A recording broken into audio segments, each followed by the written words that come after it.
हरे कृष्णा, राधे राधे भक्तों, आप सभी का शिव महापुराण के 41वें अध्याय में स्वागत है।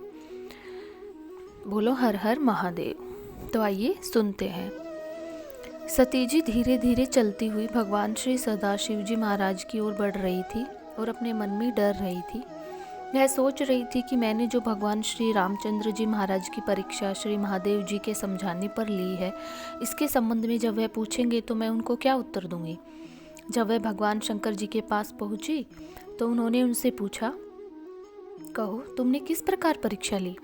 शोक से व्याकुल तथा क्षीण मुख वाली सती ने भगवान श्री सदाशिव जी महाराज की बात का कोई उत्तर नहीं दिया और वह सिर झुकाकर चुपचाप खड़ी रही।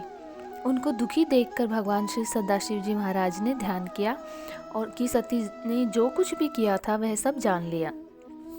भगवान श्री सदाशिव जी महाराज ने अपने मन में विचार किया कि सती ने श्री सीता जी का रूप बनाया, अतः अब इनसे प्रेम करना बुरी बात होगी।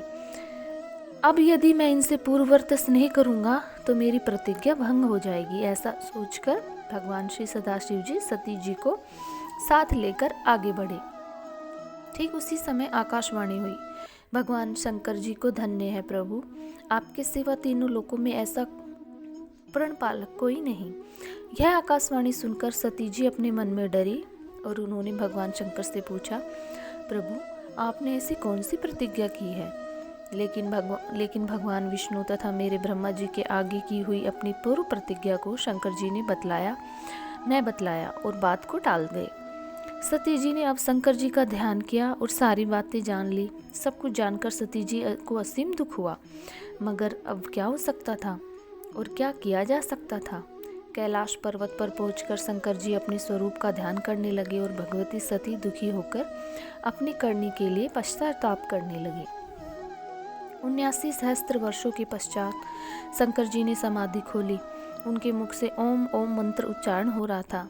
सती जी उनके सामने जाकर खड़ी हो गई। शंकर जी ने उनको अपने पास आसन दिया। इसके बाद शंकर जी विविध प्रकार की मनोहर कथाएं कहकर सती जी का मन बहलाने लगी, लेकिन उन्होंने अपनी प्रतिज्ञा को न छोड़ा। हर हर महादेव। 42वां अध्याय। ब्रह्मा जी बोले, नारद जी, दक्ष को बड़ा भारी अहंकार हो गया था। वह अब भगवान सदाशिव जी महाराज को नीचा दिखाना चाहता था। उनको यज्ञ भाग न देने के विचार से उसने कनखल नामक तीर्थ पर एक बहुत बड़ा यज्ञ किया। उस यज्ञ में दक्ष ने ऋषियों, महर्षियों, गंधर्वों, विद्याधरों, सिद्धगणों, यक्षों, आदित्य समूहों को और सभी नागों को आमंत्रित किया।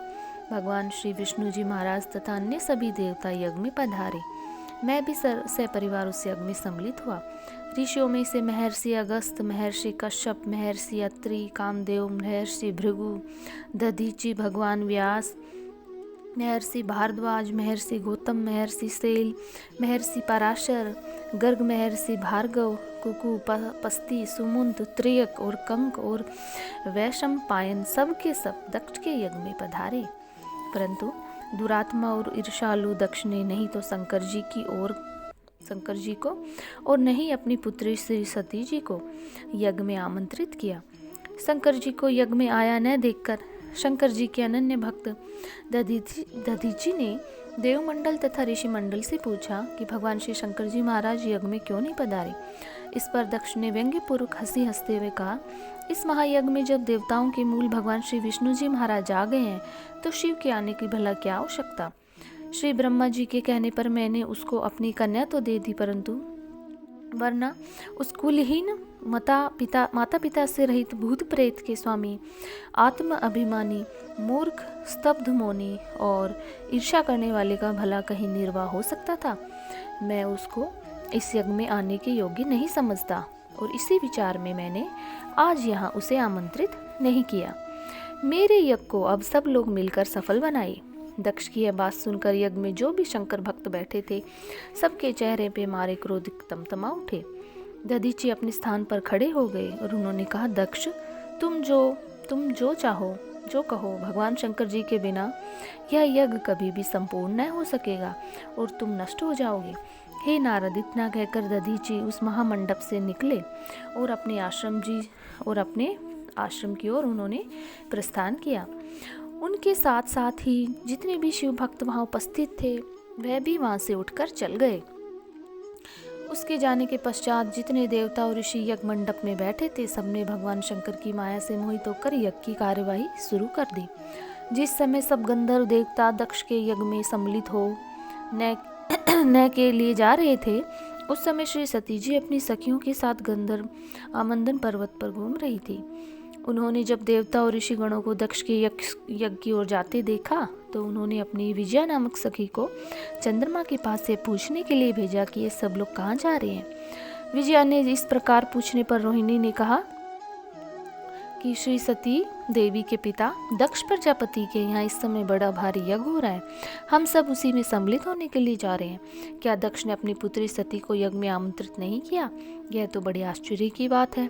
रोहिणी ने जो कुछ विजया से कहा था उसने आकर सब कुछ सती जी से कह दिया, जिसको सुनकर सती देवी के मन में आश्चर्य उत्पन्न हुआ और वह सोचने लगी कि पिता के भगवान शंकर को यज्ञ में न बुलाने के संबंध में भी विचार करने लगी।